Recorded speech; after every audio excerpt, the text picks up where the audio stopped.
Hello everyone, एक बार फिर से आप सभी का स्वागत है। आज के कुछ इंपॉर्टेंट क्वेश्चंस हैं वो इस प्रकार हैं। आज का पहला क्वेश्चन आपका रहेगा, which medication is use as an antidote of opioid overdose. यानी कि ऐसी कौन सी मेडिकेशन है जिसको अपन ओपियोड के ओवरडोज के अंदर एंटीडोट के रूप में काम में लेते हैं। नैलेक्सोन, फ्लूमाजेनिन, प्रोटामाइन सल्फेट, एसिटाइल सिस्टीन। तो जो ओपियोड है उसके एंटीडोट के लिए अपन अब काम में लेते हैं नैलेक्सोन। तो इसका राइट आंसर तो आपका हो जाएगा ए ऑप्शन। प्रोटामाइन सल्फेट है उसको अपन हिपेरिन के एंटीडोट के रूप में काम में लेते हैं। और फ्लूमाजेनिल है इसको बेंजो डाइजिपिन के एंटीडोट के रूप में इसको काम में लेते हैं। ठीक है, तो इसका राइट आंसर आपका हो जाएगा नैलेक्सोन। फिर नेक्स्ट अगला क्वेश्चन आपका, विच action demonstrate proper body mechanics with lifting an object. यानी कि एक ऑब्जेक्ट को लिफ्टिंग यानी उठाने के लिए अपने को एक्शन है डेमोन्स्ट्रेट करना है प्रॉपर बॉडी मैकेनिक्स को, तो वो कौन सा होगा। फर्स्ट ऑप्शन है bend at the waist and lift with your back. यानी कि वेस्ट से बेंड करके बैक से लिफ्ट करना है ऑब्जेक्ट को। Keep your fit together and lift quickly. यानी कि अपने पैरों को पास में रख के ऑब्जेक्ट को लिफ्ट करना है। Bend at the knee and lift with your legs. यानी कि अपने नी को बेंड करके उसको अपने लेग्स के सारे उसको उठाना है। Stretch forward and grasp the object. यानी कि स्ट्रेच फॉरवर्ड होके ऑब्जेक्ट को ग्रास्प करना है। तो एग्जैक्ट जो बॉडी मैकेनिक जो आपको ऑब्जेक्ट को लिफ्ट करने की होती है उसके अंदर अपने को क्या करना होता है, bend the knee and lift with your legs. इसको ये जो है वो करेक्ट बॉडी मैकेनिक्स होती है किसी ऑब्जेक्ट को लिफ्ट करने के लिए। तो सी ऑप्शन है वो आपका इसका राइट आंसर हो जाएगा। नेक्स्ट अगला क्वेश्चन है आपका, विच of the following complication in a patient with an airway burn most at risk. यानी कि किसी पेशेंट को क्या हुआ है, एयरवे के अंदर बर्न हुआ है, इसका अपने को मोस्ट जो कॉम्प्लिकेशन है, किस रिस्क कॉम्प्लिकेशन की रिस्क पे वो पेशेंट रहेगा जिसका क्या हुआ है, एयरवे बर्न हुआ है। तो acute airway obstruction, chronic bronchitis, pulmonary embolism या प्लूरल इफ्यूजन। तो एयरवे बर्न के दौरान इन्फ्लामेशन होने के कारण ये क्या हो जाता है, एयरवे वो ऑब्स्ट्रक्ट हो जाता है। तो जो सबसे पहले जो कॉम्प्लिकेशन की रिस्क रहेगी वो रहेगी एक्यूट एयरवे ऑब्स्ट्रक्शन। तो ए ऑप्शन अब आपका इसका राइट आंसर हो जाएगा। नेक्स्ट अगला क्वेश्चन है आपका, match the type of burn with its corresponding characteristics. यानी कि आपको एक टेबल दी गई है, उसके अंदर जो बर्न के टाइप है, first degree, second degree, third degree, fourth degree, उनके करेक्टरिस्टिक्स हमने अगले सेशन में बनाए गए हैं। तो जिसके अंदर आपको क्या करना है, इनको मैच करना है कि कौन सा करेक्टरिस्टिक्स है वो कौन से बर्न के लिए सुटेबल रहता है। तो सबसे पहले अपन देखते हैं first degree burn. First degree burn के अंदर ब्लिस्टर पार्शियल थिकनेस डैमेज होता है या ब्लिस्टर होता है फर्स्ट डिग्री बर्न में। Second degree burn charring full thickness burn damage होता है। या थर्ड डिग्री बर्न के अंदर रेडनेस एपिडर्मल बर्न होता है। फोर्थ डिग्री बर्न के अंदर involvement of muscle and bone होता है। तो अगर अपन देखें involvement of muscle and bone है वो किस में दिखाई देती है, आपको 4 डिग्री बर्न में दिखाई देती है। तो 4 का डी ऑप्शन है वो आपका इसमें राइट हो जाएगा। तो अपन देखते हैं इसमें, तो 4 का सी है तो ये भी ऑप्शन गलत हो गया, और 4 का डी है इसमें ये भी, और 4 का बी है तो ये ऑप्शन गलत हो गया। तो आपका जो ऑप्शन है वो इसमें क्या हो गए, एलिमिनेट हो गए। फिर अपन देखते हैं नेक्स्ट कि जो आपका सेकेंड डिग्री बर्न है जिसके अंदर अपने को क्या दिखाई देता है, ब्लिस्टर दिखाई देता है। तो सेकेंड डिग्री बर्न के लिए आपको ब्लिस्टर दिखाई देता है, तो 2 के अंदर ए ऑप्शन आपका रहेगा। तो 2 के अंदर ए आपको फर्स्ट में है और इसमें 2 के अंदर बी है, तो ये भी कट जाएगा। आपका राइट आंसर इसमें ए ऑप्शन हो जाएगा। फिर भी अपन देखते हैं फर्स्ट डिग्री बर्न में क्या होता है कि केवल रेडनेस होते हैं, केवल एपिडर्मिस है उसका इन्वॉल्वमेंट होता है। तो एक के अंदर आपका थर्ड ऑप्शन मैच हो रहा है। तो एक के अंदर आपका थर्ड ऑप्शन रेडनेस और एपिडर्मल बर्न इसमें होता है।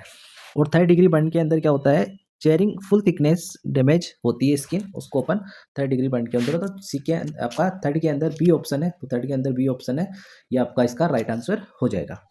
ठीक है, नेक्स्ट अगला क्वेश्चन आपका, विच of the following drug is absolutely contraindicated in pregnancy. यानी कि ऐसी कौन सी ड्रग है जो कि प्रेगनेंसी में एब्सोल्युटली कॉन्ट्राइंडिकेटेड होती है। कैप्टोप्रिल, पैरासीटामोल, रेनिटिडिन या सिफेक्जिम। तो जो ऐसी ही ग्रुप की जो ड्रग्स होती है वो की क्या होता है, कॉन्ट्राइंडिकेटेड होती है प्रेगनेंसी के अंदर, जिसके सफिक्स जो ऐसी ग्रुप है उसका सफिक्स जो लगता है वो लगता है प्रिल। कैप्टोप्रिल, एनालोप्रिल जो ड्रग्स होती है वो क्या होती है आपके प्रेगनेंसी में क्या होती है, कॉन्ट्राइंडिकेट होती है। तो ए ऑप्शन है वो आपका इसका राइट आंसर हो जाएगा। ठीक है, फिर नेक्स्ट अगला क्वेश्चन आपका, ए 3 year old child is hospitalised with burn. यानी कि एक 3 साल का बच्चा है जो कि हॉस्पिटलाइज हुआ है किसके कारण, बर्न के कारण। कवरिंग हर ट्रंक, बर्न कहाँ हुआ है, इसके ट्रंक पे और लोअर एक्सट्रीमिटीज, कहाँ पे हुआ है, ट्रंक और लोअर एक्सट्रीमिटीज पे उस पर क्या हुआ है, बर्न हुआ है, इसके कारण वो क्या हुआ है, हॉस्पिटलाइज हुआ है। Which of the following would the nurse use to assess adequacy of fluid resuscitation in the burn child, यानी कि इस बर्न चाइल्ड के अंदर नर्स है वो क्या चेक करेगी, क्या असेस करेगी कि उसको जो फ्लूइड का जो रेसिस्टेशन है वो क्या हो रहा है, एडुकेट हो रहा है। उसके लिए वो क्या चेक करेगी, तो वो ब्लड प्रेशर चेक करेंगे, या सीरम पोटेशियम का लेवल चेक करेंगे, यूरिन आउटपुट चेक करेंगे, या पल्स रेट को चेक करेंगे। तो एडुकेट आपने को क्या पूछा, फ्लूइड रेसिस्टेशन को अपने को क्या करना है, असेस करना है ब्रेन के पेशेंट के अंदर। तो इसके अंदर अपन जो मोस्ट जो आपका रिलायबल इंडिकेटर जो होता है ना फ्लूइड को रेसिस्टेशन को असेस करने के लिए, तो वो होता है यूरिन आउटपुट। तो सी ऑप्शन है वो इसका आपका राइट आंसर हो जाएगा। तो इसमें आपका हो जाएगा यूरिन आउटपुट होता है वो क्या होता है, मोस्ट रिलायबल जो इंडिकेटर होता है फ्लूइड को रेसिस्टेशन को असेस करने का। ठीक है, नेक्स्ट अगला क्वेश्चन आपका, when is delayed code clamping recommended, कब है वो डिलेड कोड क्लैंपिंग है वो रिकमेंडेड होती है।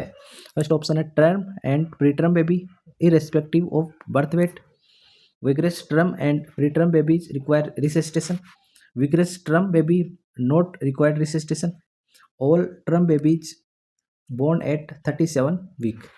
तो जो आपका डिलेड करना है, अपने को क्या करना है, डिलेड कोड क्लैंपिंग करना है। तो इसके अंदर जो अपन करते हैं वो टर्म और जो प्रीटर्म बेबी है उनके अंदर ये अपन कोड क्लैंपिंग को क्या कर सकते हैं, थोड़ा डिले कर सकते हैं। तो ए ऑप्शन है वो आपका इसका राइट आंसर हो जाएगा। नेक्स्ट अगला क्वेश्चन आपका, which is the first primary teeth is erupt, यानी कि जो आपका फर्स्ट जो प्राइमरी टीथ है वो कौन सा इरप्ट होता है बच्चों में। तो अपर सेंट्रल इंसाइजर होता है, लोअर सेंट्रल इंसाइजर होता है, अपर कैनाइन होता है, लोअर कैनाइन होता है। तो फर्स्ट जो टीथ अपीयर होगा आपका इरप्ट होगा वो होता है lower central incisor, B option है वो आपका राइट आंसर हो जाएगा। नेक्स्ट है, which of the following symptom does not indicate severe dehydration, यानी कि इनमें से कौन सा जो सिम्टम है वो सीवियर डिहाइड्रेशन को इंडिकेट नहीं करता है, डू नॉट पूछा है इसमें। ठीक है, तो ड्राउजी चाइल्ड, बिल्कुल सीवियर में ड्राउजी चाइल्ड होता है। Skin pinch retract very slowly, यानी कि स्किन है वो रिट्रैक्ट यानी वापस बहुत स्लो जाती है बिल्कुल। थ्रस्टी चाइल्ड, थ्रस्टी चाइल्ड इसमें नहीं होता है क्योंकि इसके अंदर नो थ्रस्ट जो सीवियर जो होता है डिहाइड्रेशन उसके अंदर बच्चे को क्या होती है, प्यास लगती ही नहीं है, नो थ्रस्ट फीलिंग होती है। संकन फोंटानेल इसमें पाया जाता है। तो सी ऑप्शन है वो आपका इसका राइट आंसर हो जाएगा, क्योंकि इसमें डज नॉट पूछा गया है कि इनमें से कौन सा नहीं होता है, तो थ्रस्टी चाइल्ड ये नहीं होता है।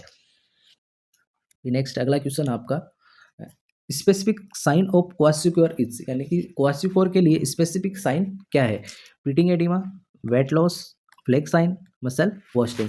तो जो पिटिंग एडिमा है वो क्वासिक्योर का स्पेसिफिक साइन होता है, ये और किसी ही भी जो माल न्यूट्रिशन है उसमें ये नहीं पाया जाता है। तो पिटिंग एडिमा है इसका जो स्पेसिफिक साइन होता है क्वासिक्योर का। ठीक है, जो मसल वास्टिंग है वो मारस्मस में पाई जाती है।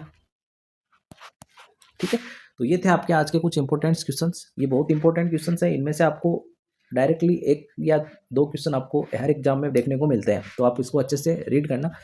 ऐसे ही क्वेश्चंस के लिए बने रहना अपने चैनल पे, और चैनल अगर सब्सक्राइब नहीं किया है तो उसको सब्सक्राइब जरूर करना और अपने दोस्तों के साथ शेयर जरूर करना। Thank you.